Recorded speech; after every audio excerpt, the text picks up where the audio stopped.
Assalamualaikum warahmatullahi wabarakatuh. Berjumpa lagi dengan saya Didik Kurniawan, dan kali ini kita akan belajar tentang auditing. Lebih tepatnya adalah praktik audit. Audit yang dimaksud di sini tentunya adalah audit atas laporan keuangan. Dan pada kesempatan kali ini kita akan belajar khusus tentang bagaimana melakukan audit untuk segmen kas. Dan tentu saja sebagai menu utama dari yang namanya audit, maka kita akan fokus kepada praktik dalam penyusunan kertas kerja audit atau KKA, di mana nanti kita akan membahas satu contoh kasus terkait dengan audit atas kas di bank atau cash in bank. Baik, langsung saja kita lihat terlebih dahulu soal yang nanti akan kita kerjakan. Kantor Akuntan Publik Aisjus & Rekan melakukan audit atas laporan keuangan PT Jejalu untuk tahun buku yang berakhir tanggal 31 Desember tahun 2019, yang mana audit ini adalah merupakan audit yang pertama kali atau perikatan awal. Dari sini kita tahu bahwa klien, yakni PT Jejalu, ini belum pernah diaudit sama sekali, dan baru kali pertama ini nanti akan diaudit oleh KAP, Aisjus, dan Rekan. Berikut ini adalah merupakan informasi yang diperoleh auditor dari klien, yaitu dari PT Jejalu.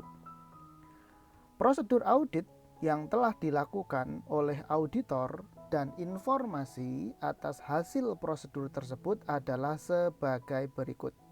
Nah, dari sini kita tahu bahwa soal ini akan bercerita tentang prosedur audit yang sudah dilakukan oleh auditor demi melakukan audit di PT Jejalu. Yang pertama, auditor telah mengirimkan konfirmasi ke bank. Berarti ini ada teknik auditnya berupa konfirmasi. Auditor telah memperoleh balasan konfirmasi dari bank dengan hasil sebagai berikut. Karena konfirmasinya ke bank sebagai pihak ketiga bank itu, maka bank akan melakukan balasan atas pertanyaan konfirmasi dari auditor. Dari sini kita tahu bahwa klien kita, yaitu PT Jejalu, ini memiliki dua rekening di bank, yaitu Bank SA dan Bank The Best. Ini adalah saldo buku. Maksud dari saldo buku adalah bahwa masing-masing Bank SA dan Bank The Best ini dicatat pembukuannya oleh PT Jejalu. Dan per tanggal 31 Desember 2019, PT Jejalu mengatakan bahwa saya punya uang kas di Bank SA sebesar 10 juta. Demikian juga PT Jejalu atau klien kita juga menyebutkan bahwa per tanggal 31 Desember tahun 2019, saya memiliki uang kas di Bank The Best sebesar Rp16.469.140. Ini menurut catatan PT Jejalu atau klien kita. Sementara itu, menurut catatan bank, hasil konfirmasi mengatakan bahwasanya Bank SA mengatakan bahwa saldo kas di Bank SA dari PT Jejalu adalah sebesar 10 juta. Sementara itu, Bank The Best juga mengatakan bahwa saldo kas PT Jejalu di Bank The Best adalah sebesar 18.642.280. Ini hasil jawaban konfirmasi dari kedua bank ini. Yang kedua, prosedur audit yang dilakukan adalah melakukan vouching ke bukti transaksi berupa penerimaan kas dan pengeluaran kas. Kita tahu bahwa vouching itu adalah melakukan penelusuran dari catatan ke bukti atau dokumen sumber. Ini teknik audit kedua yang dilakukan auditor. Namun demikian, ini tidak ada rincian. Dari soal ini kita tahu bahwa tidak ada rincian bagaimana hasil vouchingnya, bagaimana hasil penelusuran ke dokumen sumber atas penerimaan kas atau cash in dan pengeluaran kas atau cash out. Lalu berikutnya ada informasi yang diperoleh informasi lainnya yang diperoleh dalam pelaksanaan audit ini. Auditor menganggap bahwa apabila terjadi perbedaan hasil pengujian substantif rinci, saldo dianggap material jika ada perbedaan uji rinci. Nah, maka dari itu kita tahu di sini ada terminologi pengujian substantif. Berarti ini masuk kepada substantif tes, yaitu dalam rangka untuk mengecek kalau ada kekeliruan angka nominal atau jumlah, atau sering disebut juga dollar misstatement. Ini terkait dengan uji substantif. Berikutnya, rekonsiliasi bank bulan Desember tahun 2019 belum dibuat. Dari sini kita tahu bahwa ada prosedur audit berupa rekonsiliasi bank. Klien atau PT Jejalu belum melakukan rekonsiliasi bank. Maka dari itu tentunya dalam rangka untuk mengecek, menentukan berapakah saldo cash in bank, maka harus dilakukan rekonsiliasi bank. Oleh siapa? Tentunya oleh auditor. Loh, kenapa kok rekonsiliasi banknya harus dilakukan oleh auditor?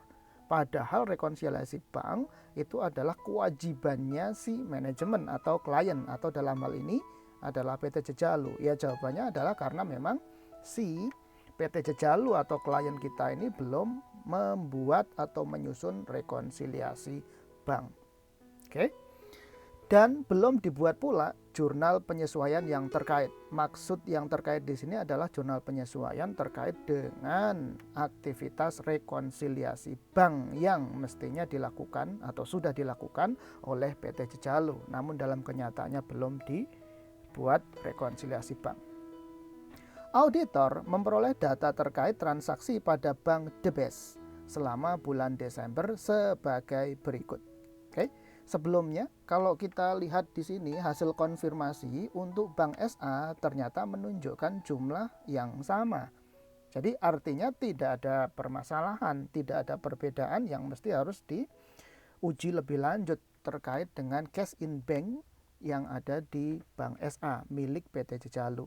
Sementara kalau kita lihat untuk saldo cash in bank punyanya PT Jejalu yang disimpan di Bank The Best, ternyata antara saldo buku catatan klien dengan jawaban konfirmasi, ini catatannya Bank The Best, ternyata menunjukkan saldo jumlah angka nominal yang tidak sama.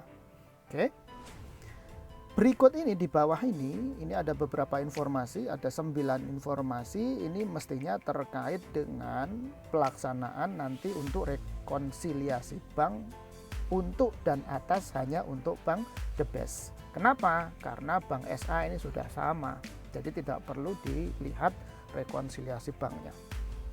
Ada beberapa keterangan informasi terkait dengan Bank The Best untuk pelaksanaan rekonsiliasi bank nanti. Yang pertama adalah saldo rekening kas menurut rekening koran Bank The Best adalah sebesar 18.642.280. Tentunya ini sama dengan yang di sini. Kemudian yang kedua, saldo rekening kas menurut catatan perusahaan pada tanggal yang sama adalah sebesar Rp16.469.140. Tentunya ini sama dengan yang di sini tadi. Yang ketiga, sebuah setoran sebesar Rp2.612.450 masih belum dicatat oleh bank sampai dengan tanggal 2 Januari 2020. Nah, maka kita tahu ini nanti informasi nomor 3 ini mengarah kepada yang namanya deposit in transit atau setoran yang masih belum dibukukan, masih in transit. Kemudian yang keempat, bank membebankan biaya administrasi bank kepada perusahaan sebesar Rp11.400. Kita tahu di sini ini adalah beban administrasi bank atau bank service charge.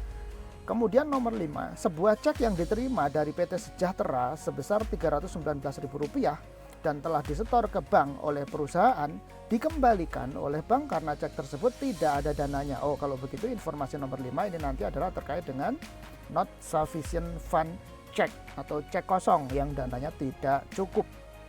Kemudian nomor 6, cek yang telah ditarik oleh perusahaan namun belum diuangkan ke bank oleh pemegangnya sampai tanggal 31 Juli 2018. Ini mestinya bukan 31 Juli 2018, ini mestinya sampai dengan 31 Desember tahun 2019. Karena ini tidak mungkin cocok ya, karena ini 31 Juli tahun 2018, sementara yang sedang diaudit ini adalah per 31 Desember tahun 2019. Jadi ini terlalu jauh. Mestinya ini 31 Desember tahun 2019. Ada cek nomor 234, kemudian cek nomor 345, cek 456, dan cek nomor 567 dengan masing-masing jumlah rupiahnya. Dengan demikian kita tahu bahwa untuk informasi yang berada di nomor 6 ini adalah terkait dengan outstanding check, yaitu cek yang sudah dikeluarkan, dibuat oleh PT Jejalu, klien kita, sudah diserahkan ke para pelanggan, namun sampai dengan saat ini itu belum diuangkan.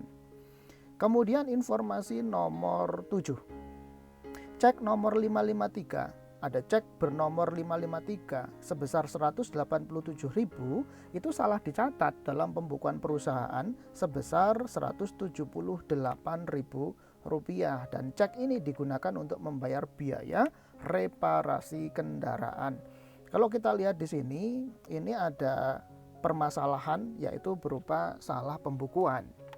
Siapa yang salah pembukuan? Dalam hal ini yang salah membukukan atau menjurnal atau mencatat adalah klien kita, yaitu PT Jejalu. Cek nomor 553 mestinya 187.000, tetapi salah dicatat atau di jurnal sebesar 178.000. Kita perhatikan di sini, oh ini ternyata ada kekeliruan, harusnya 187, ternyata dicatat 178. Ini nomor 7. Kemudian informasi nomor 8. Bank telah menagihkan piutang wesel milik perusahaan sebesar 3.100.000, termasuk di dalamnya biaya bunga sebesar 100.000 rupiah. Oh, dari sini kita tahu bahwa bank itu telah menagihkan dan telah menerima notes receivable punyanya si klien kita, yaitu PT Jejalu, sebesar 3 juta pokoknya, dan 100.000 ini adalah merupakan pendapatan bunga. Transaksi ini baru diketahui di akhir bulan Desember oleh perusahaan, yaitu oleh PT Jejalu. Sehingga dengan demikian ini pasti belum dicatat oleh klien kita. Kemudian informasi terakhir nomor 9, bank salah membebankan cek PT Jejaka ke rekening giro PT Jejalu sebesar 350.000. Oh, kalau begitu kita tahu di sini ini ada kekeliruan, dan kekeliruannya bukan berada di pihak klien kita yaitu PT Jejalu, melainkan kesalahannya berada di pihak bank yang keliru. Itu uraian soalnya. Kemudian diminta dari prosedur audit yang telah dilakukan, sebutkanlah asersi apa yang masih belum teruji dan jelaskan prosedur audit apa untuk menguji asersi yang masih belum diuji tersebut. Jadi yang A ini terkait dengan asersi dan prosedur audit. Kemudian yang B, permintaan B, susunlah suatu kertas kerja audit atau schedule rekonsiliasi bank. Oh, kalau gitu kita tahu berarti bahwa KKA-nya, kertas kerja auditnya ini nanti akan berisi schedule atau tabel terkait dengan rekonsiliasi bank. Ini isi inti dari KKA-nya nanti.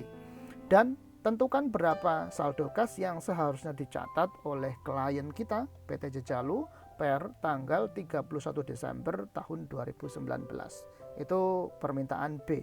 Kemudian pertanyaan atau perintah yang C adalah buatlah ayat jurnal penyesuaian yang diperlukan atas hasil rekonsiliasi bank tersebut.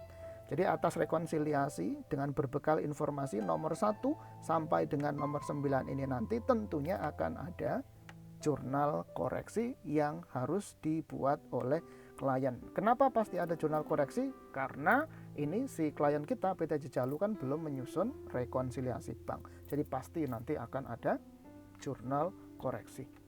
Oke, kita sudah pahami soalnya. Nah, berikutnya kita akan jawab, kita akan selesaikan dan atau akan kita buat perintah-perintah yang sudah diminta tadi di A, B, dan C terkait dengan prosedur audit dan asersi manajemen. Kemudian tadi kertas kerja audit, dan berikutnya terakhir adalah jurnal penyesuaian atau jurnal koreksi terkait dengan rekening koran yang direkonsiliasi. Oke, pertama tentu sebelum kita jawab, kita perlu kerjakan dan kita perlu buat suatu kertas kerja audit terlebih dahulu. Oke, maka tahap pertama adalah kita buat dulu kertas kerja auditnya. Kertas kerja audit dalam hal ini merupakan materi inti, materi pokok dari praktik audit. Kalau kita melakukan audit, tentu akan kita harus membuat atau menyusun kertas kerja audit. Itu hukumnya wajib digariskan atau diatur dalam standar audit bahwa kertas kerja audit itu merupakan hal yang wajib harus dibuat oleh auditor ketika ia melakukan audit. Oke. Sebelum kita lihat isi lebih dalam dari kertas kerja audit kita ini, maka perlu kita refresh lagi, kita perlu recall lagi bentuk dari format dari kertas kerja audit. Oke. Kita lihat dulu sekilas. Ini kertas kerja audit untuk audit laporan keuangan punyanya Kantor Akuntan Publik IceJuice dan rekan. Oke, kita lihat dulu ke bawah secara sekilas. Oke. Nah, ini adalah bentuk format kertas kerja audit yang kita buat untuk audit ini. Format kertas kerja audit ini dapat kita bagi secara garis besar menjadi 3 bagian. Yang pertama adalah bagian atas yang ini. Bagian atas yang ini, yang saya blok, ini adalah bagian atas dari kertas kerja audit, disebut sebagai bagian heading atau bagian judul. Oke. Kemudian yang kedua adalah bagian yang tengah. Bagian yang tengah seperti yang saya blok ini sampai di sini. Ini adalah bagian tengah. Bagian tengah ini disebut sebagai bagian isi atau substansi isi atau substansi konten. Ini bagian yang kedua yang di tengah. Kemudian bagian terakhir, bagian yang ketiga adalah yang ini. Bagian yang ketiga ini disebut sebagai bagian simpulan atau penutup. Oke. Kita cek secara lebih detail, lebih rinci lagi satu per satu. Yang pertama adalah bagian heading atau bagian judul. Di sini pada intinya berisi informasi terkait dengan auditan atau auditi dan terkait dengan auditor yang melakukan audit. Oke. Informasi terkait dengan auditor pada intinya ada di sini. Ada di sini di sebelah atau bagian kanan. Kemudian informasi terkait dengan auditi atau auditan pada intinya terletak di sebelah kiri. Oke ya. Kita lihat secara lebih rinci. Bagian atas ini yang saya blok, dua baris ini adalah merupakan judulnya atau kopnya ya, kop dari kertas kerja auditnya. Kemudian di sebelah kiri dari heading ini merupakan informasi yang memuat data mengenai klien kita atau auditi. Ada nama auditan yaitu PT Jejalu, kemudian tahun buku auditnya yaitu tahun 2019, periode 1 Januari sampai dengan 31 Desember tahun 2019. Lalu ada lingkup audit. Lingkup audit itu adalah area yang diaudit itu yang akan dibahas di dalam kertas kerja audit ini, itu area apa. Dalam hal ini kita tangkap dari soal tadi, dari kasus tadi adalah kas di bank, yaitu terkait dengan akun cash in bank yang akan kita audit. Jadi itu merupakan lingkup atau area auditnya. Kemudian prosedur auditnya di sini saya tuliskan C4 E, ini ngarang saja, ini mestinya diambil dari data ini, data C.4.E ini diambil dari program kerja audit atau program audit. Ini langkah C bagian 4 subbagian E, mestinya begitu. Kemudian tujuan audit. Tujuan audit di sini mestinya adalah terkait dengan tujuan spesifik atau tujuan khusus dari audit laporan keuangan. Ada beberapa tujuan spesifik audit yang ingin dicapai untuk audit atas segmen cash in bank ini, yaitu ada uji akurasi, eksistensi, kelengkapan, hak dan kewajiban, serta uji pisah batas atau cut off. Oke? Dari sini kita tahu beberapa informasi terkait dengan auditi atau auditan. Kemudian yang sebelah kanan. Sebelah kanan ini informasi terkait dengan auditor. Antara lain ada informasi mengenai KKA Index. Maksud dari KKA Index di sini maksudnya adalah bahwa nanti isi dari kertas kerja audit ini nanti akan diberi indeks 7.K.2. Jadi kalau kita mau panggil nama dari KKA ini, maka KKA ini adalah indeksnya 7.K.2. Ini bisa disebut juga sebagai halaman dari KKA, tidak ada masalah. Tapi nanti di dalam daftar isi kita bisa lihat bahwa kertas kerja audit yang disusun ini adalah kertas kerja audit 7.K.2. Kemudian disusun oleh ES. ES ini adalah inisial dari auditor yang membuat atau menyusun kertas kerja ini. Lalu tanggal dan paraf. Maksud tanggal dan paraf di sini adalah dibuatnya kapan. Tanggal berapa, dan tentunya nanti ada parafnya si ES ini di samping sini mestinya. Kemudian direview oleh DK. Ini inisial dari si reviewer. Biasanya yang menyusun kertas kerja audit ini adalah anggota tim atau junior auditor.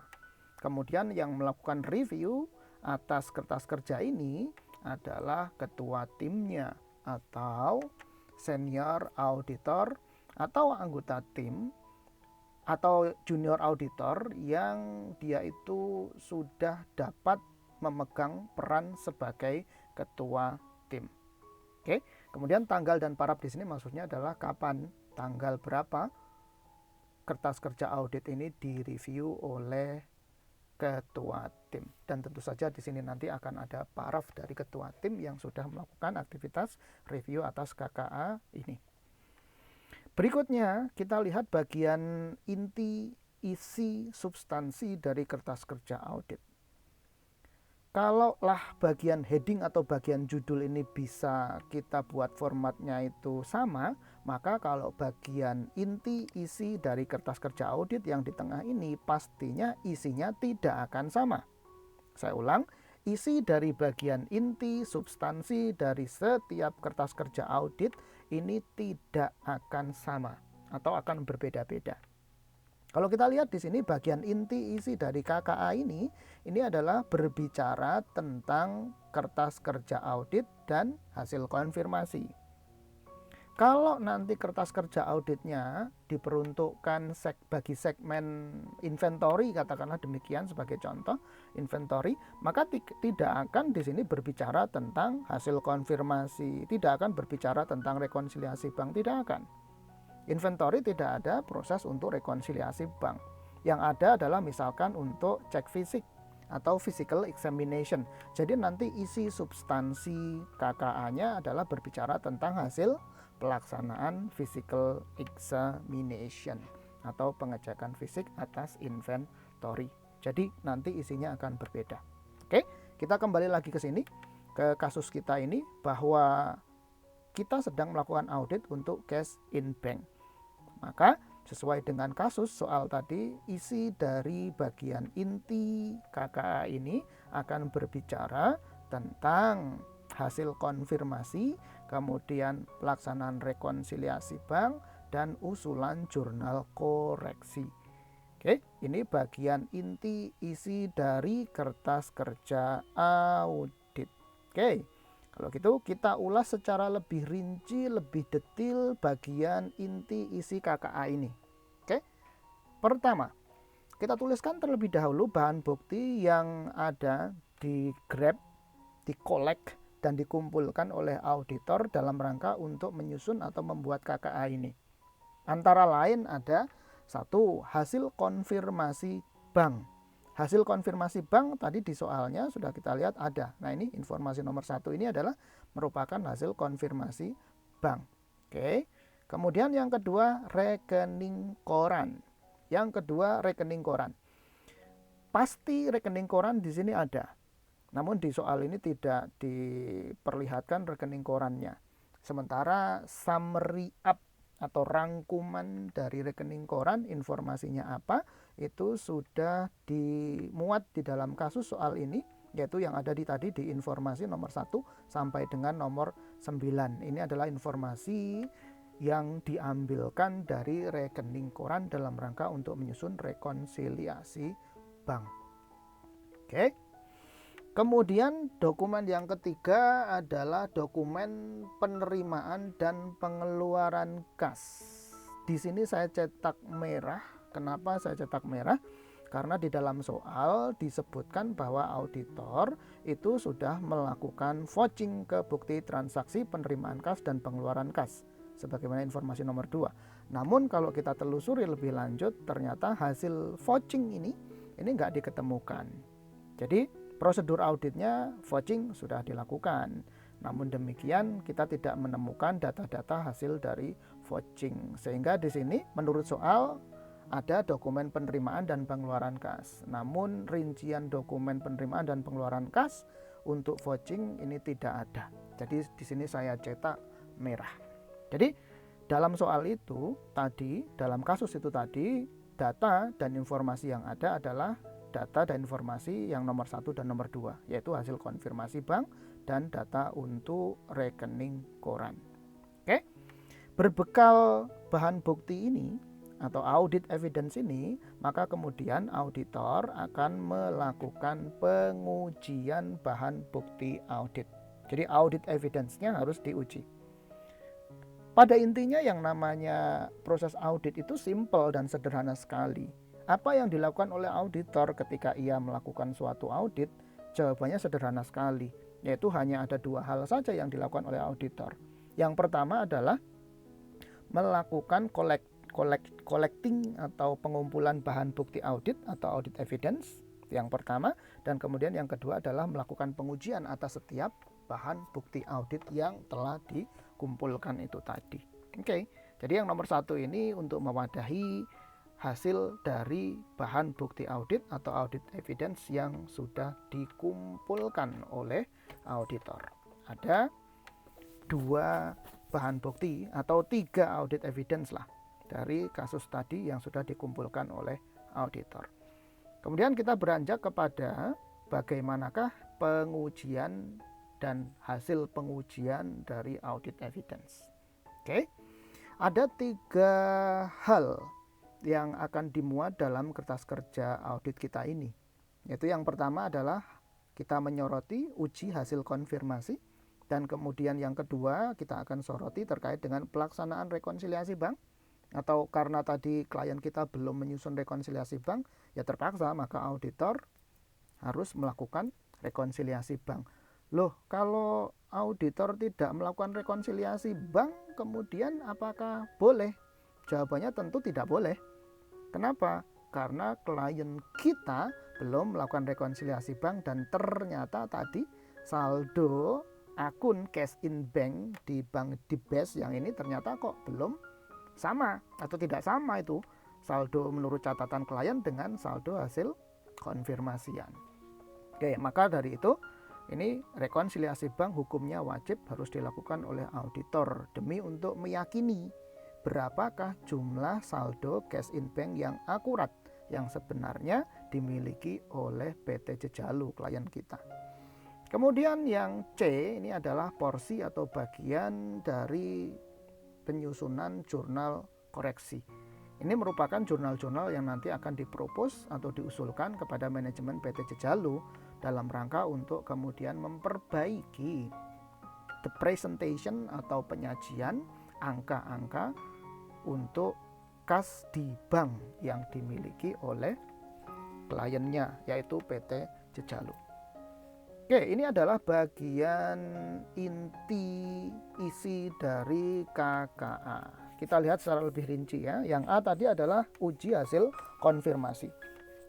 Pengujian pertama adalah terkait dengan hasil konfirmasi. Kita telaah hasil konfirmasinya.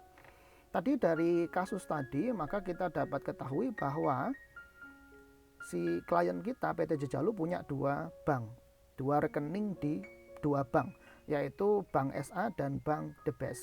Bank SA antara catatan klien yang ini, buku besar klien, dengan hasil konfirmasian itu memiliki jumlah yang sama. Artinya catatannya si klien PT Jejalu, saldo kasnya sebesar 10 juta ini sudah dikonfirmasi oleh Bank SA dan jumlahnya pun sama, yaitu sama-sama 10 juta. Jadi kalau begitu hasil pengujiannya adalah CB, confirm balance. Jadi saldonya itu confirm, sama. Ada masalahkah? Maka dengan begitu kita dapat simpulkan, oh untuk Bank SA tidak ada masalah. Artinya catatan pembukuannya PT Jejalu untuk cash in bank di Bank SA itu sudah tidak ada masalah. Sudah dapat kita yakini bahwa benar. Catatannya akurat. Kenapa? Ya dicatat 10 juta oleh PT Jejalu dan sudah dikonfirm oleh si Bank SA melalui hasil konfirmasinya juga 10 juta. Berarti sudah close, tidak ada masalah. Confirm balance. Kemudian kita lihat Bank The Best. Nah, yang bermasalah adalah Bank The Best. Bank The Best ini menurut hasil konfirmasi dari Bank The Best tentunya adalah 18 juta sekian saldonya. Namun ketika auditor melihat di catatan pembukuan, yakni buku besar klien untuk Bank The Best, loh kok ini saldonya 16 juta sekian. Kalau begitu ini nggak match, nggak klop, ada perbedaan. Pihak bank mengatakan ini saldomu 18 juta sekian. Sementara si perusahaan klien kita bilang, oh saldo kas saya 16 juta sekian. Jadi ini nggak match. Berarti kalau nggak match gimana? Ya harus ditelusuri. Ya, harus ditelusuri. Lebih lanjut tentunya. Sehingga hasil pengujian di sini kita kasih kode UL. UL artinya uji lanjut. Ini tidak boleh dibiarkan saja, tidak boleh didiamkan saja. Loh, kenapa kok nggak boleh didiamkan saja? Kalau ini didiamkan saja kan berarti nanti kita akan bertanya, berapakah angka kas di bank yang harus disajikan di neracanya PT Jejalu? Apakah 18 juta sekian atau 16 juta sekian? Maka kan ini kan kita akan sulit untuk mengatakan bahwasanya oh yang benar adalah si klien 16 juta sekian. Oh belum tentu. Oh yang benar adalah bank, karena bank itu independen, pihak ketiga. Maka yang harus kita cantumkan di dalam neraca adalah 18 juta sekian. Itu juga belum tentu. Apalagi tadi berdasarkan analisis soal awal tadi, kita tahu bahwa oh bank ada kekeliruan tadi toh. Sehingga ini tidak bisa dibiarkan. Ya, ini harus kita telusuri lebih lanjut. Kita harus melakukan pengujian lanjutan atas saldo cash in bank-nya si PT Jejalu untuk uang yang disimpan di Bank The Best. Oke ya. Jadi kita tulis di KKA ini penjelasannya bahwa saldo akhir cash in bank atas Bank SA sama antara catatan di pembukuan klien dengan catatan bank. Berdasarkan hasil konfirmasi. Sehingga kita kasih notifikasi tadi di sini adalah CB, confirm balance. Dengan demikian, untuk saldo bank CIB tidak perlu pengujian lebih lanjut. Oke, berarti kita yakin, auditor yakin bahwa oh ini sudah confirm, sudah nggak ada masalah. Kalau begitu, kalau tidak ada masalah seperti ini, berapa angka cash in bank atas Bank SA yang akan disajikan di neraca? Ya gampang, tinggal kita jawab 10 juta, selesai. Itu nanti yang akan dipresent atau disajikan di neracanya PT Jejalu atas cash in bank untuk duit yang disimpan di Bank SA. Lain hal dengan Bank The Best. Saldo akhir cash in bank untuk Bank The Best antara pembukuan menurut klien dengan catatan bank itu berbeda. Yang tadi ya, menurut pembukuan 16 sekian, menurut hasil konfirmasi catatan bank 18 juta sekian. Berbeda.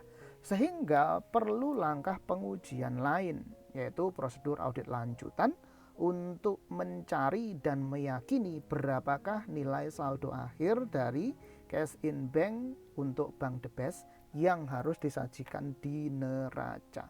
Jadi kita harus cari berapa sih angka yang harus disajikan di neraca untuk cash in bank di Bank The Best. Oke. Nah, kalau begitu, maka pengujian lanjutannya tentunya adalah kita akan melakukan rekonsiliasi bank. Masuk ke langkah yang B, pelaksanaan rekonsiliasi bank. Menurut informasi, tadi kita tahu juga bahwa klien itu belum melakukan rekonsiliasi bank untuk akhir tahun 2019. Meskipun rekonsiliasi bank itu adalah kewajibannya manajemen atau klien, bukan prosedur audit, tapi karena ini kita sebagai auditor, KAP Ice Juice dan rekan ini sedang audit dan faktanya perusahaan atau kliennya belum melakukan rekonsiliasi bank, maka menjadi wajib hukumnya bagi auditor untuk melakukan rekonsiliasi bank. Apalagi menurut hasil konfirmasi juga tadi diketahui antara catatan klien dengan catatan bank ternyata tidak sama, ya. Rekonsiliasi ditujukan hanya untuk cash in bank di Bank The Best saja. Kenapa? Karena Bank SA sudah sama saldonya, sehingga tidak perlulah dilakukan rekonsiliasi bank lagi. Oke, nah rekonsiliasi bank di sini adalah merupakan prosedur lanjutan khusus untuk hasil konfirmasi yang Bank The Best ini, karena saldonya tidak sama antara catatan perusahaan atau klien dengan catatan bank. Oke.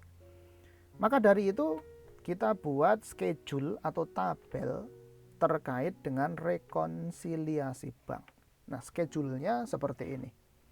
Ini schedule hasil rekonsiliasi bank yang dilakukan oleh auditor. Sebenarnya prosedur audit yang di sini atas rekonsiliasi bank ini sebenarnya ini bukan murni audit, melainkan ini adalah pelajaran akuntansi. Artinya ini memang akuntansi gitu, bukan audit. Yang audit itu berbicara tentang prosedur audit, teknik audit, kertas kerja audit. Nah, itu auditingnya. Sementara bagaimana melakukan rekonsiliasi bank itu pokok bahasanya adalah terkait dengan akuntansi.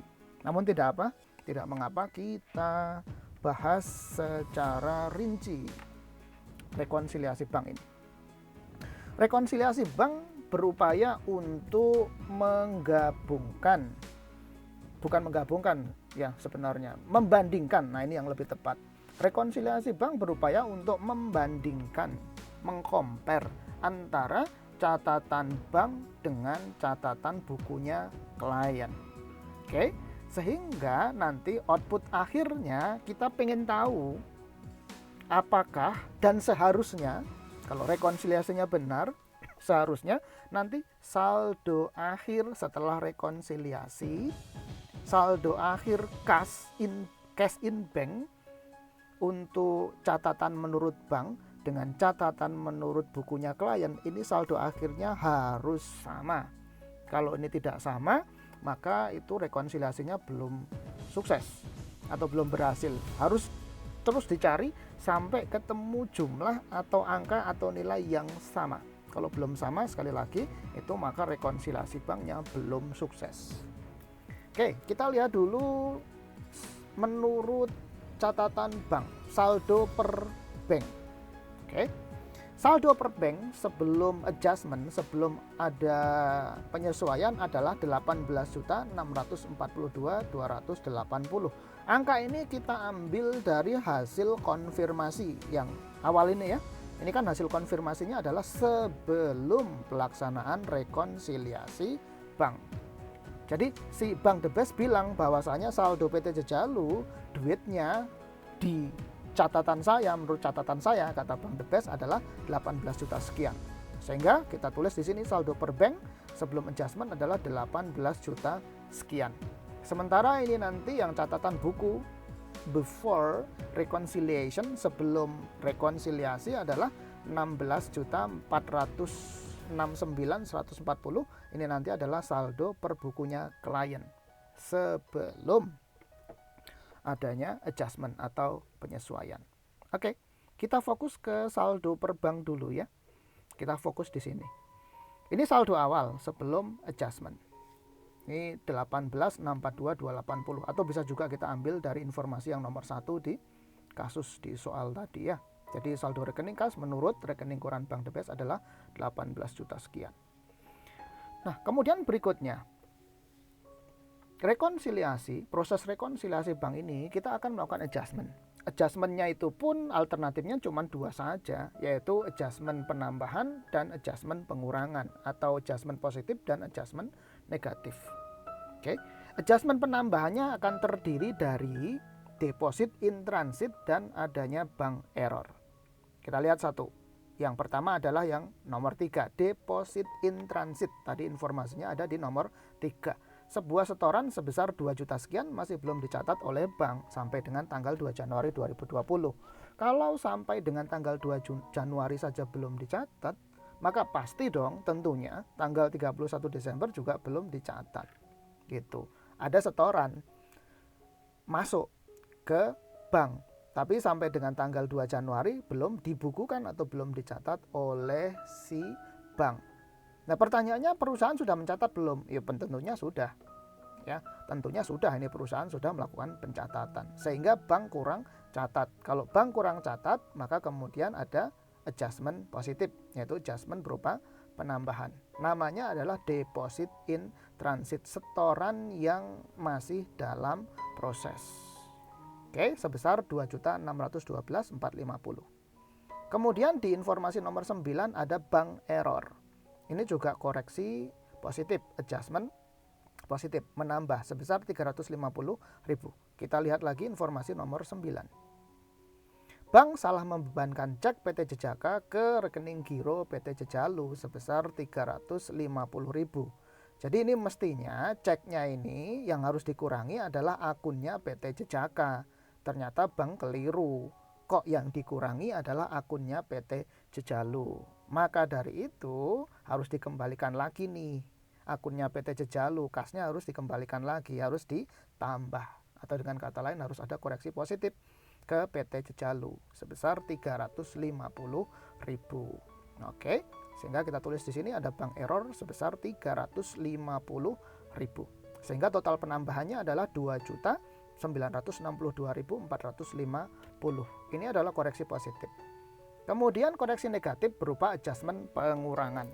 Adjustment pengurangan untuk catatan bank dalam rekonsiliasi ini hanya, kalau kita lihat di kasus ini, hanya terdiri dari outstanding check saja. Hanya terdiri dari outstanding check saja.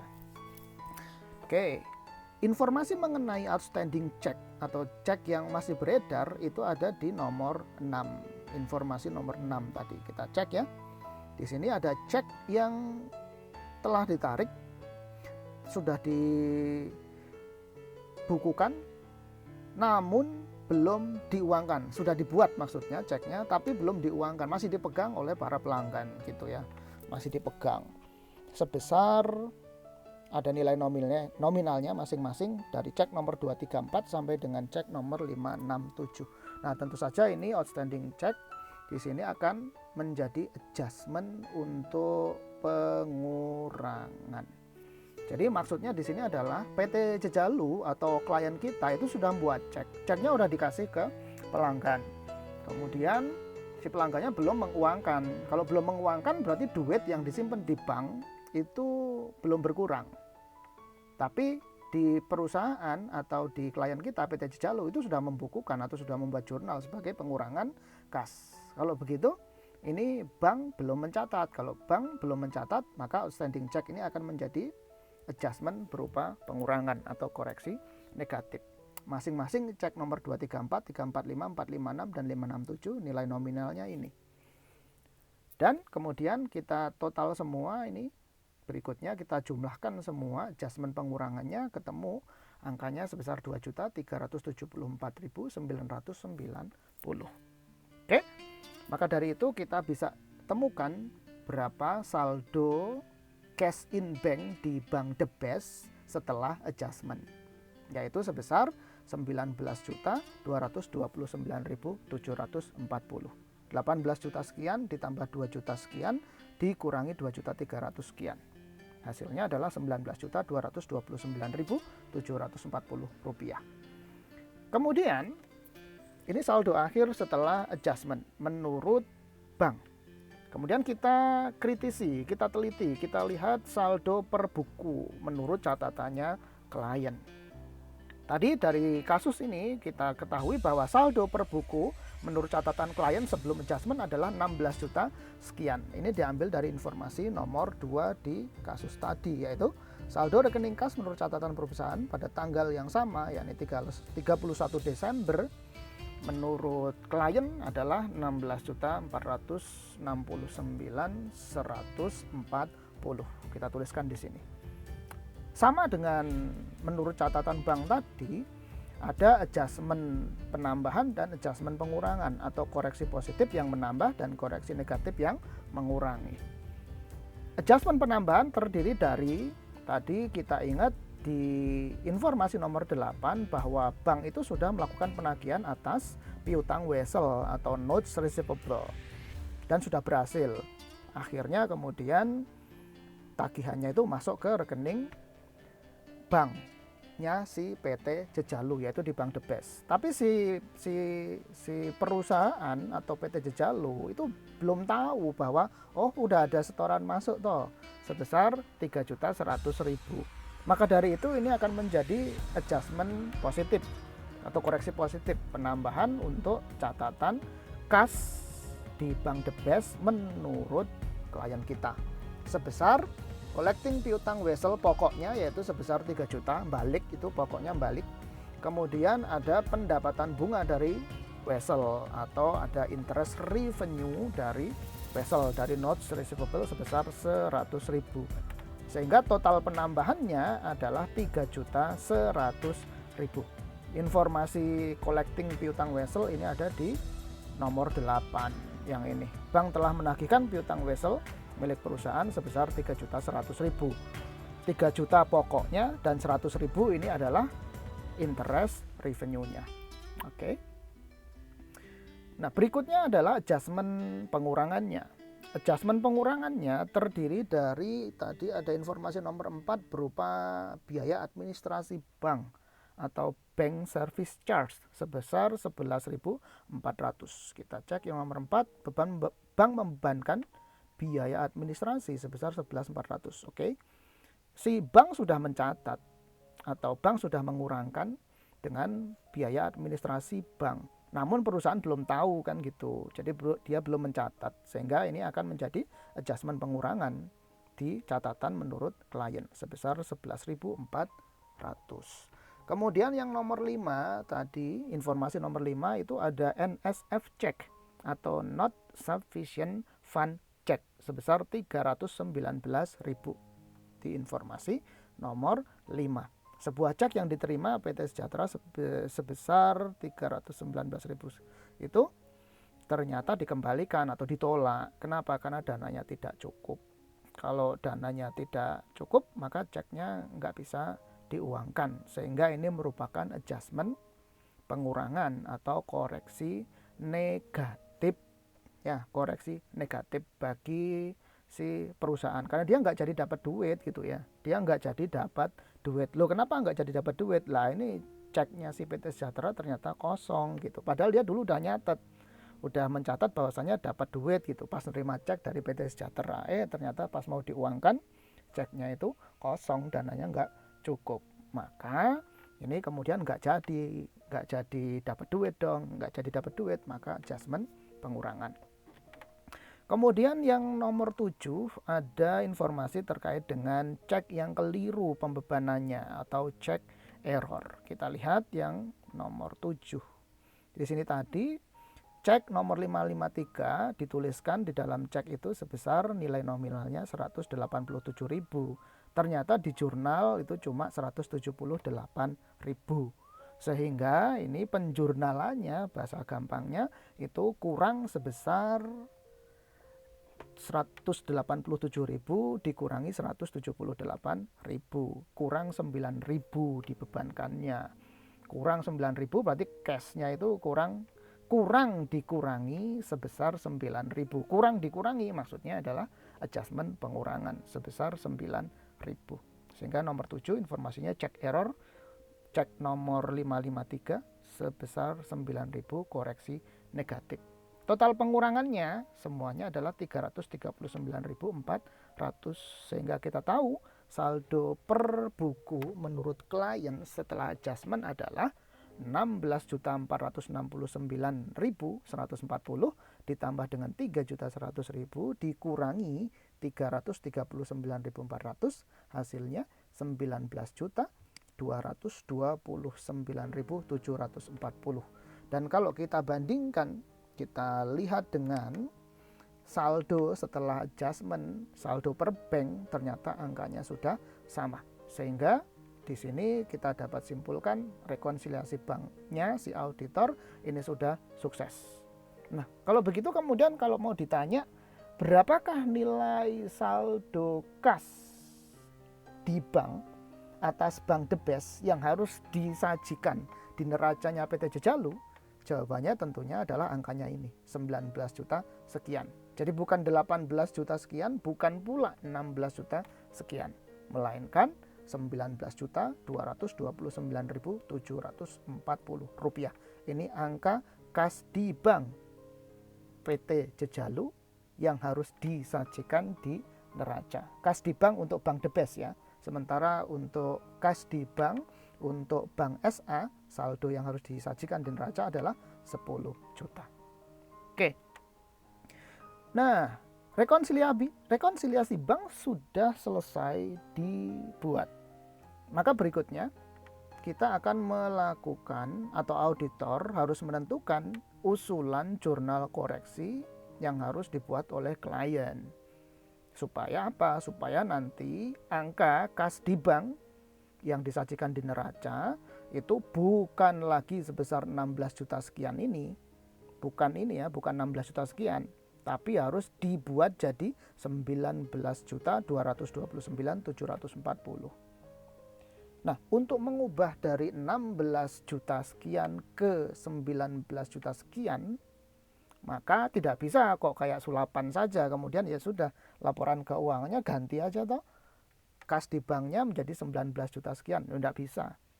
Proses penggantian angka di laporan keuangan itu ada prosedurnya, yaitu harus dibuat jurnalnya.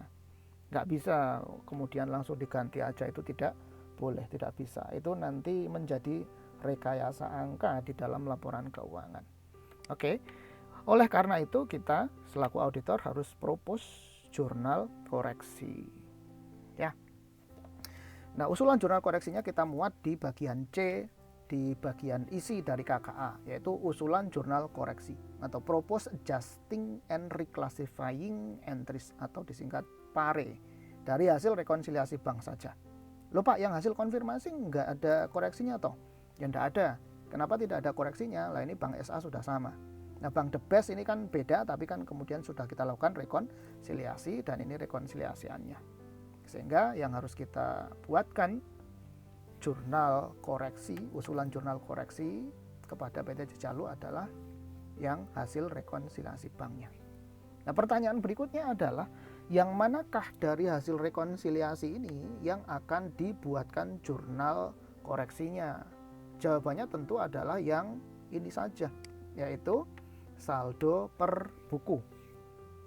Loh Pak, ini kan yang saldo per bank ini kan juga ada kekeliruan. Ada koreksi positif yang ini dan ada koreksi negatif yang ini. Loh, ini di jurnal atau tidak? Ini diusulkan jurnal koreksi atau tidak? Jawabannya adalah tidak perlu. Tidak usah. Ingat ketika kita dulu belajar kas di Principal Accounting atau akuntansi pengantar, bahwa jurnal koreksinya itu hanya dilihat di sisi yang catatan menurut pembukuannya si klien atau perusahaan saja. Sementara yang ini, meskipun di sini ada bank error yang di catatannya si bank ini tidak perlu dibuat jurnal koreksi. Loh, mengapa demikian? Ya bahasa mudahnya adalah ya saldo per bank, catatannya bank kan ini urusannya bank. Yang kita urusi adalah catatannya klien atau perusahaan. Nah, maka dari itu Jurnal koreksi atau jurnal penyesuaian ya tentu hanya atas catatannya si klien saja. Bahasa gampangnya, bahasa mudahnya, catatannya bank nggak usah kita urusi, biarin aja. Loh tapi ini ada bank error, yaitu urusannya bank. Nanti bank yang akan membuat koreksi. Oke, sementara kita tidak berbicara tentang bank the best. Oke, maka dari itu atas adjustment penambahan sampai dengan adjustment pengurangan yang ini harus kita buat jurnal penyesuaiannya. Tidak bisa tidak. Ini harus dibuat jurnal penyesuaiannya agar supaya angka awal cash in bank sebesar 16 juta sekian ini harus berubah menjadi 19 juta sekian melalui jurnal koreksi yang sebanyak atau beberapa jurnal koreksi ini. Kita lihat satu persatu jurnal koreksinya. Yang pertama adalah koreksi untuk hasil penagihan piutang wesel. Piutang wesel berarti yang ini tadi ya, yang ini. Oke, jurnalnya sederhana saja, yaitu cash in bank atau kas di bank, dalam hal ini adalah bank the best, akan bertambah sebesar 3 juta. Kemudian notes receivable akan berkurang di kredit sebesar 3 juta. Atau notes receivable atau bahasa Indonesianya adalah piutang wesel tagih atau piutang wesel. Jadi kasnya bertambah dan piutang weselnya berkurang sebesar 3 juta. Ini adalah nilai pokoknya atau prinsipalnya. Kemudian jangan lupa bahwa tadi ada pendapatan bunga dari wesel yang ini sebesar 100.000. Nah ini kita catat berarti cash in bank atau kas di bank the best bertambah di debit sebesar 100.000 dan ada pendapatan bunga atau interest revenue sebesar 100.000 rupiah. Oke, fix ya sampai di sini. Ini kita sudah buat jurnal penyesuaian atau jurnal koreksinya. Berikutnya sekarang jurnal koreksi yang kedua adalah terkait dengan pembebanan biaya administrasi bank. Jurnalnya sederhana saja, yaitu bank service charge atau beban administrasi bank bahasa Indonesianya akan didebit bertambah. Ada beban administrasi bank yang bertambah sebesar 11.400.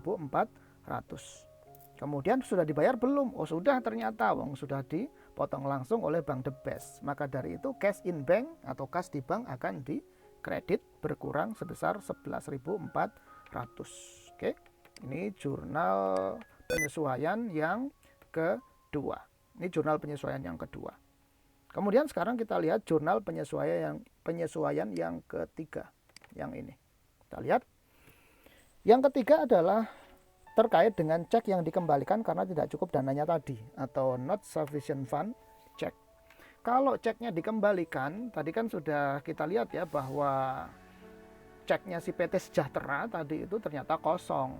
Padahal pas dulu klien kita PT Jejalu nerima cashnya itu, nerima ceknya itu, kita sudah mencatat bahwasanya kita dapat duit atau cashnya bertambah. Ya ternyata ujung-ujungnya ceknya kosong. Kalau begitu cash yang kita sudah catat terima dulu itu sudah kita catat sebagai penerimaan itu harus kita kurangi kembali.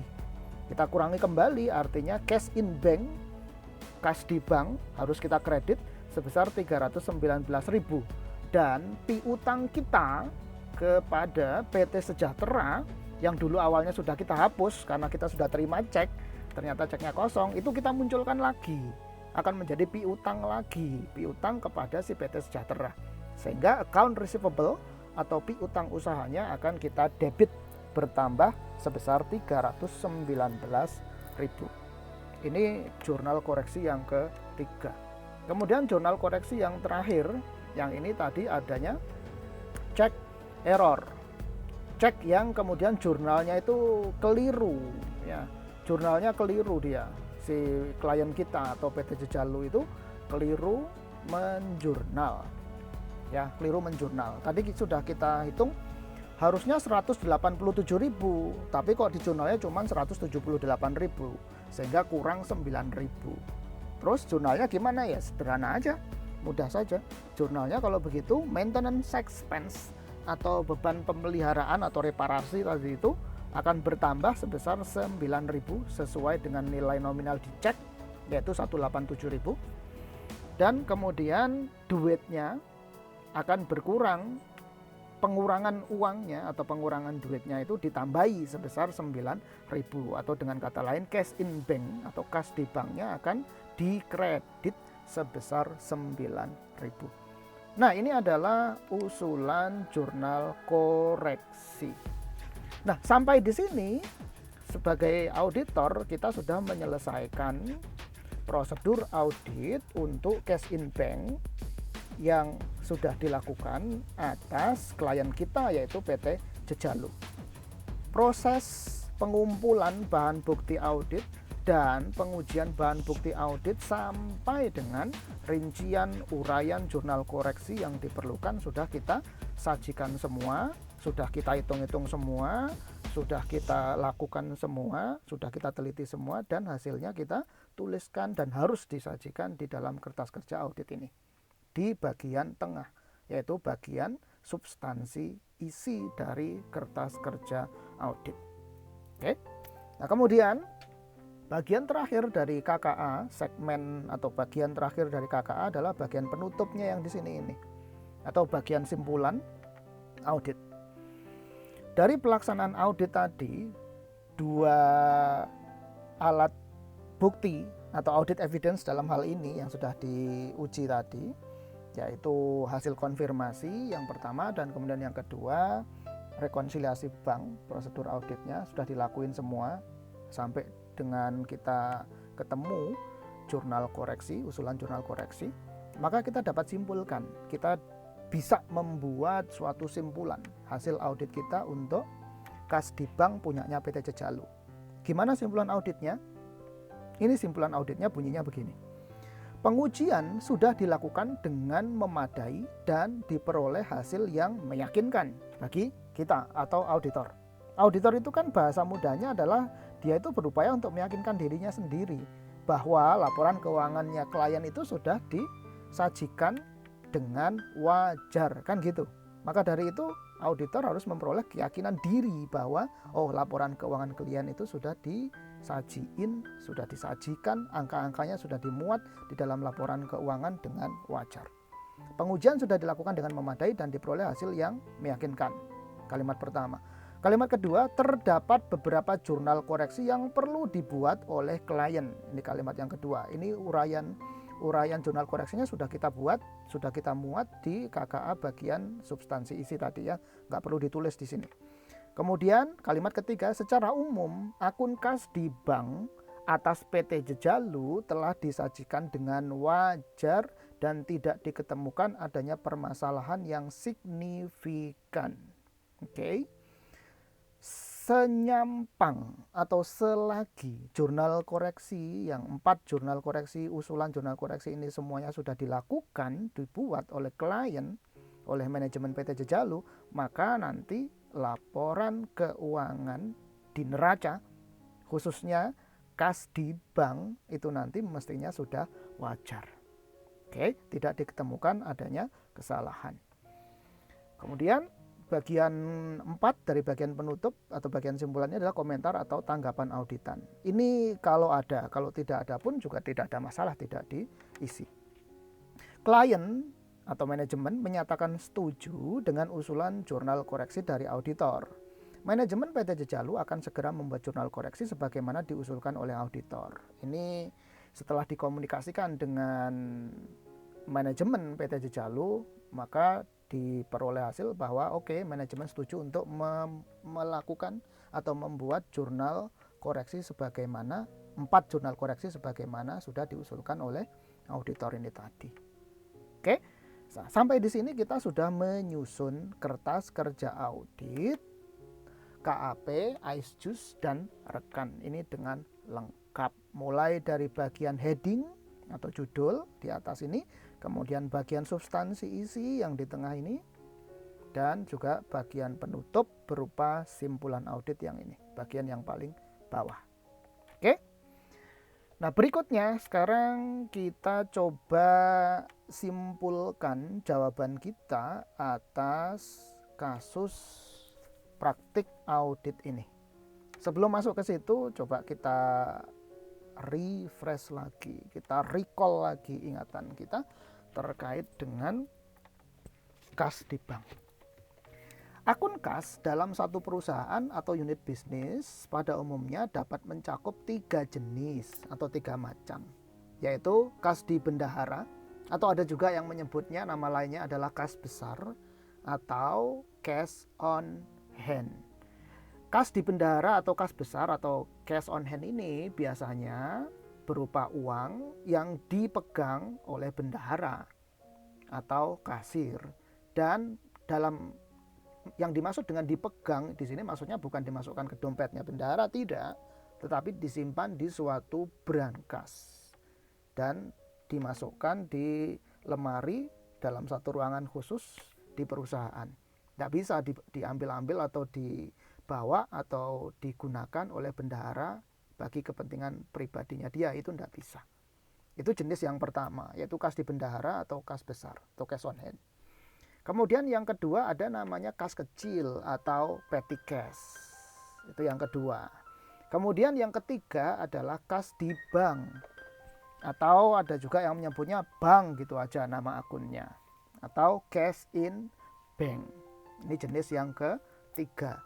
Nah, yang sedang kita bahas tadi atau yang sudah kita bahas tadi atau yang sedang kita analisis di kasusnya PT Jejalu ini tadi, ini adalah hanya kas di bank, hanya yang ini saja. Sekali lagi, yang sedang kita analisis, yang sedang kita kerjakan, proses auditnya adalah hanya kas di bank saja.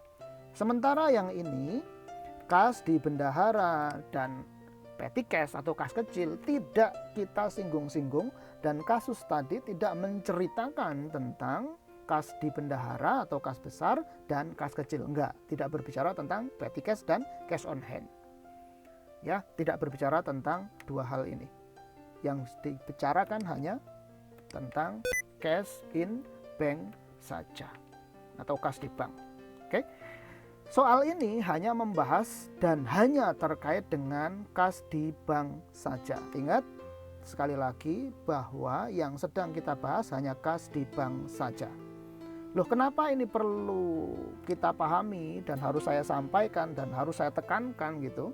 Karena jawabannya simpel. Dalam audit, prosedur audit untuk melakukan pengujian cash on hand dan petty cash ini jelas berbeda prosedurnya dengan cash di bank.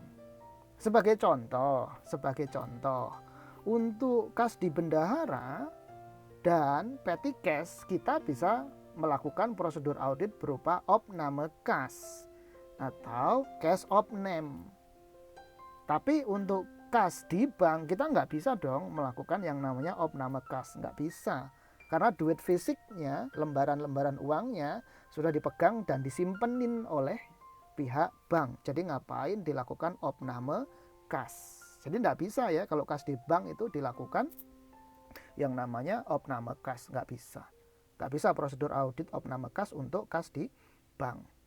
Sebaliknya, rekonsiliasi bank nggak bisa juga dilakukan atas kas di bendahara dan kas kecil. Nggak bisa, uang duitnya yang megang hanya si perusahaan atau kasir atau bendaharanya si perusahaan. Kok mau dilakukan rekonsiliasi? Nggak bisa, catatannya cuma satu, yaitu catatan yang dibuat oleh perusahaan atau klien. Mau direkonsiliasi dengan apa? Kan nggak bisa.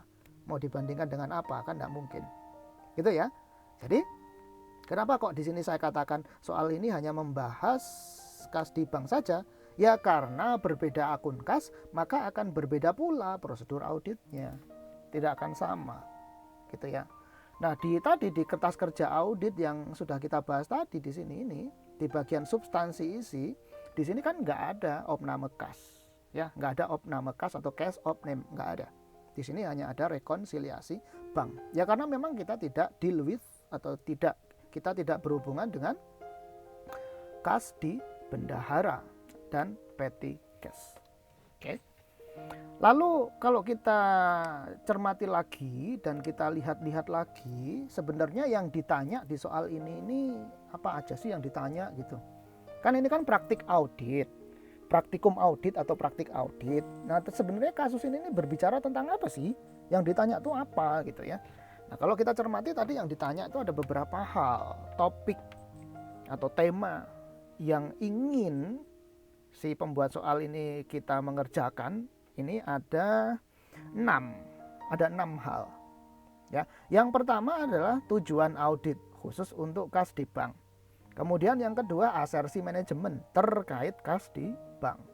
Lalu prosedur audit untuk melakukan pengujian. Uji apa? Uji atas cash in bank. Dan format KKA untuk audit kas di bank. Ini 4 yang pertama. 4 yang pertama ini dapat kita simpulkan tujuan audit, asersi manajemen, prosedur audit, dan format KKA ini topiknya adalah topik tentang audit atau auditing. Audit matters. Oke, sekali lagi saya ulang. Tujuan audit, asersi manajemen, prosedur audit, format KKA ini adalah bahasan di auditing. Khususnya adalah audit atas laporan keuangan. Ya, audit atas laporan keuangan. Jadi ini bidangnya adalah bidang tentang audit matters. Sementara yang 2 ini, rekonsiliasi bank dan jurnal koreksi. Tadi kan kita juga melakukan rekonsiliasi bank ya, dan kemudian kita propose jurnal koreksi. Rekonsiliasi bank dan jurnal koreksi itu bukan special isu di dalam audit atas laporan keuangan, bukan. Toh yang namanya rekonsiliasi bank berikut dengan jurnal koreksinya itu sudah kita pelajari di pengantar akuntansi atau akuntansi pengantar atau principal accounting. Sehingga rekonsiliasi bank dan jurnal koreksi ini merupakan accounting matters atau wilayahnya akuntansi, bukan wilayahnya audit. Hanya saja karena audit kita adalah audit atas laporan keuangan, maka accounting matters dan audit matters ini kita gabungkan jadi satu. Karena memang auditnya adalah financial statement audit, bukan audit jenis yang lainnya. Gitu ya, ini beberapa hal sebagai preambul sebelum kita menyimpulkan jawaban atas kasus ini tadi. Oke, nah sekarang kita beranjak ke jawaban kasus. Oke. Di sini sudah saya cantumkan ada prosedur audit yang sudah dilakukan dan ada pula prosedur audit yang belum dilakukan oleh auditor di KAP, IceJuice, dan rekan tadi. Prosedur audit yang sudah dilakukan adalah yang pertama, melakukan konfirmasi saldo CIB, cash in bank, ke bank terkait. Tadi ada 2 bank, yaitu Bank SA dan Bank The Best. Bank SA tadi hasil konfirmasiannya CB, confirm balance sama, sementara Bank The Best tadi hasil konfirmasiannya beda dengan catatan pembukuannya klien yaitu PT Jejalu. Ini prosedur audit yang sudah dilakukan. Asersi terkait dengan kenapa kok auditor itu melakukan konfirmasi adalah existence untuk mengecek keberadaan. Bener nggak nih bahwasanya PT Jejalu itu punya duit di Bank SA dan Bank The Best. Oke ya, duitnya ada. Gitu. Itu dijawab dengan konfirmasi dari kedua bank tersebut. Rights and obligation, hak dan kewajiban. Ini untuk mengecek apa benar secara legal klien kita PT Jejalu itu memang punya hak, punya duit, punya klaim uang ke Bank SA dan Bank The Best. Tujuannya itu, sehingga kemudian dilakukan konfirmasi. Kemudian asersi ketiga yang terkait dengan konfirmasi adalah akurasi, untuk mengecek tingkat akurasi atau ketepatan jumlah nilai uang yang disajikan di laporan keuangannya klien kita PT Jejalu. Tadi sudah dijawab oleh SA 10 juta confirm balance. Kemudian dijawab oleh si Bank The Best tadi jumlahnya beda. Ya, jadi akurasinya dipertanyakan untuk yang Bank The Best. Sementara untuk yang Bank SA itu akurasinya udah tepat, berarti udah akurat. Kemudian prosedur audit yang sudah dilakukan yang kedua adalah melakukan rekonsiliasi saldo CIB antara catatan klien dengan catatan bank. Tadi kan kita juga sudah lihat ya bahwa di bagian tengah substansi isi dari KKA tadi auditor sudah melakukan rekonsiliasi. Ini prosedur audit yang sudah dilakukan. Nah, pertanyaannya kemudian untuk apa sih kok auditor itu melakukan rekonsiliasi bank? Ini terkait dengan asersi manajemen, yaitu pertama asersi cut off atau pisah batas. Dengan melakukan rekonsiliasi, maka nanti auditor bisa mengetahui transaksi-transaksi sampai dengan tanggal 31 Desember itu apa aja. Transaksi-transaksi yang di luar periode 1 Januari sampai dengan 31 Desember tahun 2019 tentunya itu tidak dimasukkan ke dalam laporan keuangan. Jadi ini untuk uji cut off atau pisah batas. Kemudian akurasi atau keakuratan. Tadi kita tahu bahwasanya ada informasi, tadi ada klien kita PT Jejalu itu dia salah membebankan yang harusnya 187.000 pengeluarannya, ternyata cuma di jurnal sebesar 178.000. Jadi di situ kita ngecek akurasi. Kemudian yang ketiga asersi manajemen yang terkait adalah mengenai completeness atau kelengkapan. Apakah semua transaksi yang mempengaruhi pergerakan cash in bank itu semuanya sudah dicatat, sudah atau belum gitu ya.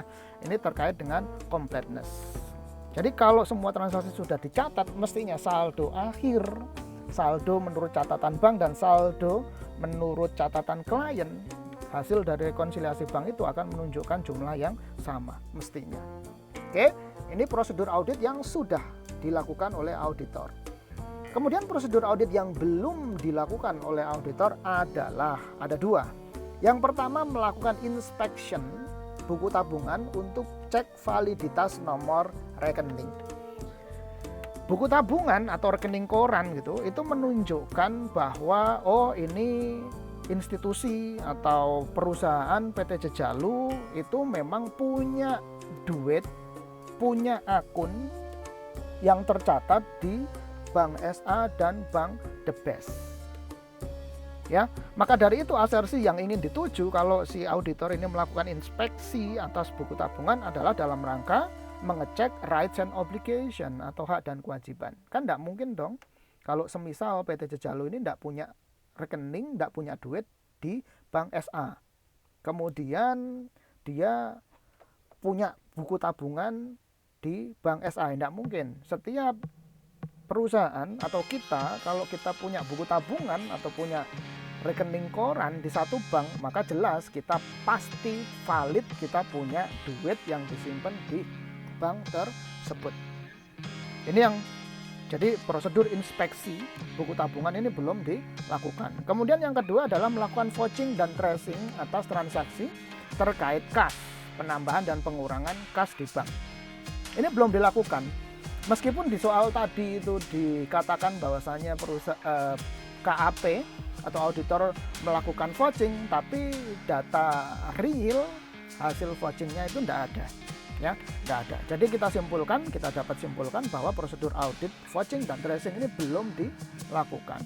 Vouching itu bergerak dari catatan klien ke dokumen sumber, sementara tracing itu penelusurannya bergerak dari dokumen sumber ke catatannya si klien. Asersi yang terkait atas prosedur audit vouching dan tracing adalah mengecek akurasi, tingkat akurasi catatannya klien, dan yang kedua adalah completeness, mengecek adanya kelengkapan. Kalau vouching itu untuk mengecek akurasi, sementara tracing itu untuk membuktikan, menguji asersi completeness atau kelengkapan.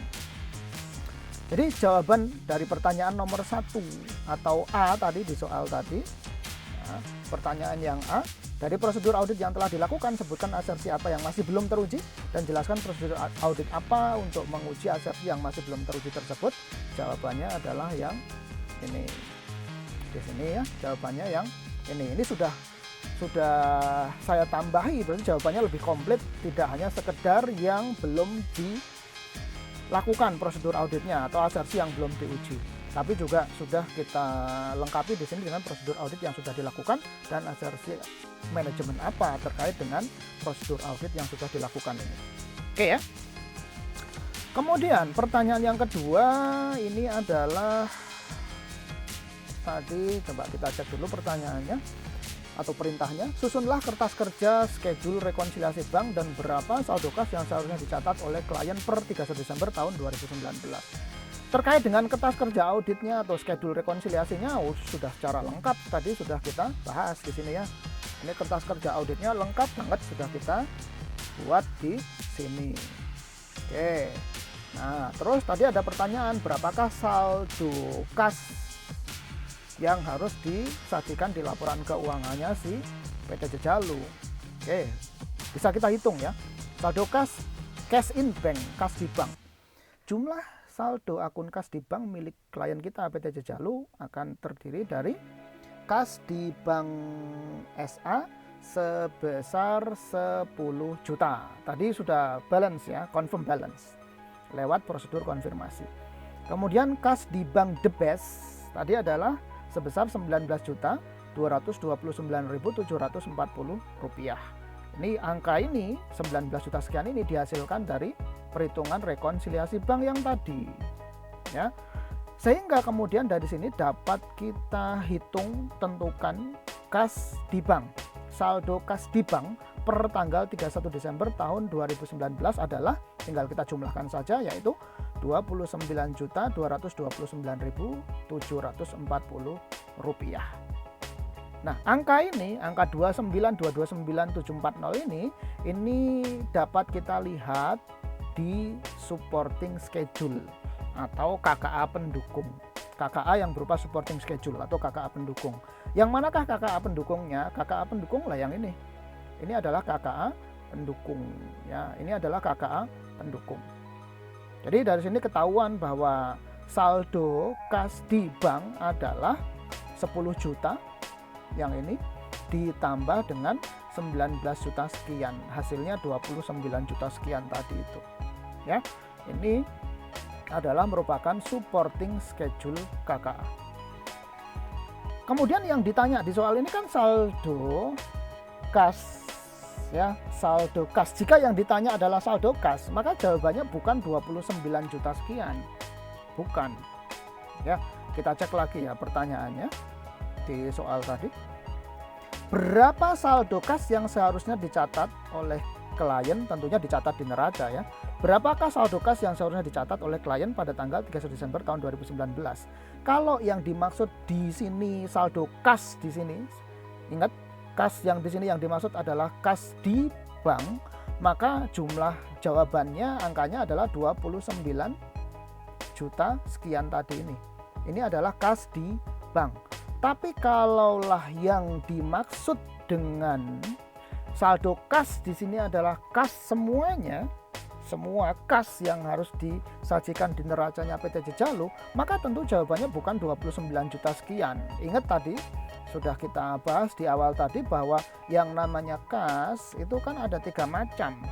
Ada cash on hand atau kas besar, ada cash in bank yang tadi seperti yang sudah kita bahas, dan ada kas kecil atau petty cash.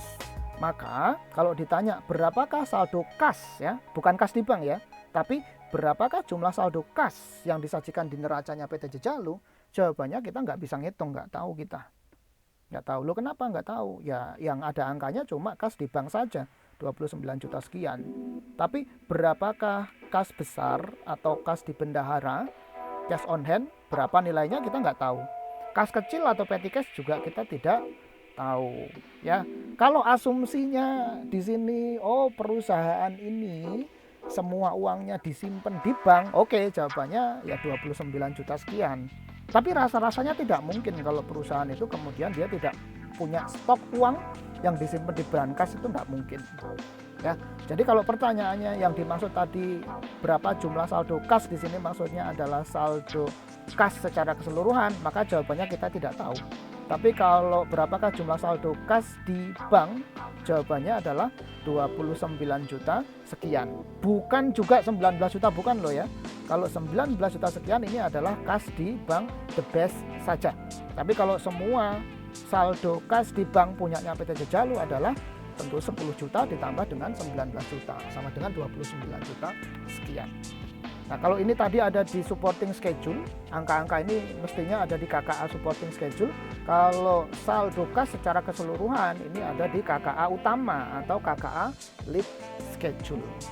Oke, itu jawaban atas perintah nomor 2. Kemudian yang terakhir atas perintah nomor 3. Perintah nomor 3 tadi kita diminta untuk membuat jurnal penyesuaian atas hasil rekonsiliasi. Tadi kita sudah kerjakan dan sudah kita bahas di KKA di bagian inti, substansi, isi dari KKA. Sudah kita bahas tadi panjang lebar, sehingga tinggal kita tuliskan ulang saja di sini. Ini jurnal penyesuaian tadi. Ya, jurnal penyesuaian tadi asalnya adalah dari supporting schedule ya, dari KKA pendukung yang di bagian tengah tadi, bagian isi KKA. Ini jurnal koreksinya. Dan yang ingin saya sampaikan di sini adalah bahwa kalau kita lihat ini keempat macam jurnal koreksinya ini semuanya berjenis AJE atau Adjusting Journal Entries, disingkat AJE. Oke, kenapa kok ini adjusting? Karena ini ngerubah total nilai saldo secara keseluruhan sehingga merupakan AJE atau Adjusting Journal Entries. Sebagai notes bahwa di dalam soal ini jurnal koreksinya tidak ada yang RJE atau Reclassification Journal Entries. Kan ada RJE, ada juga AJE. Kalau yang kasus kita ini tadi, ini tidak ada RJE-nya, tidak ada Reclassification Journal Entries. Bedanya apa RJE dan AJE? Kalau AJE itu pasti mengubah saldo secara keseluruhan, total saldo secara keseluruhan berubah. Sementara kalau RJE, Reclass, itu tidak mengubah saldo total. Oke. Nah, dari sini sudah kita kerjakan semua jawaban kasus tentang praktik audit untuk segmen audit kas di bank. Inti dari jawaban dari kasus ini sebenarnya terletak di bagian kertas kerja audit ini tadi. Oke, sudah kita bahas semua ini lengkap, tuntas, dan saya berharap kita dapat lebih paham tentang bagaimana melakukan audit. Oke, sampai di sini sudah kita bisa akhiri ya pembahasan kita mengenai praktik audit untuk audit kas di bank. Terima kasih. Selamat siang. Assalamualaikum warahmatullahi wabarakatuh.